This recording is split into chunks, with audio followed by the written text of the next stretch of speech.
Hello everybody! Kumusta po kayong lahat? Happy Wednesday everyone! So, time check right now is about, it's quarter to 6 p.m. And kani-kanina lang, naihatid ko na sina Tekla, Super Tekla and Donita Nose sa airport along with their staff and crew. So, ayun, napaka-successful ng ating concert, ng ating show. Salamat, Donekla. You gave me the chance to know you, especially you, Donita Knows. Napakabait na tao. Very conversant and napaka-natural. Also, dahil each show that I do, umuwi talaga dito ang kapatid ko from New Brunswick. So, pag umuwi siya dito, banding talaga namin is kumain ng durian. Kaya bumili ako, guys. I'll show you guys. Here's the durian. Wala! Yan ang durian.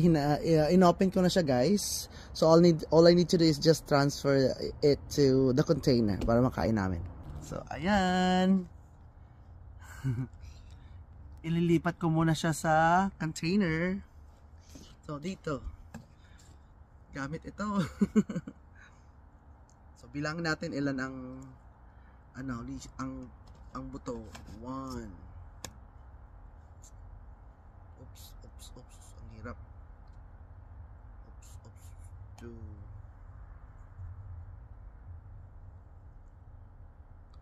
Alright, 2 buto. Ito naman. Alright, another buto.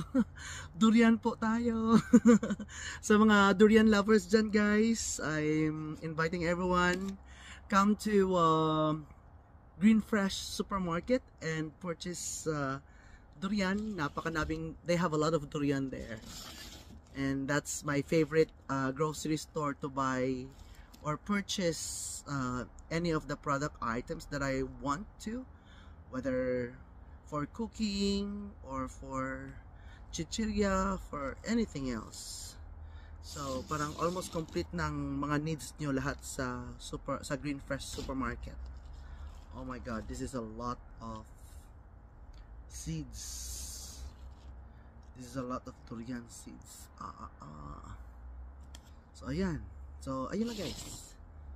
Nakuha na natin lahat, guys. Ito na lahat. Yeah. Kakainin namin. Yes. And my sister is coming now to try it. Alright. Let's eat. Dami. Durian.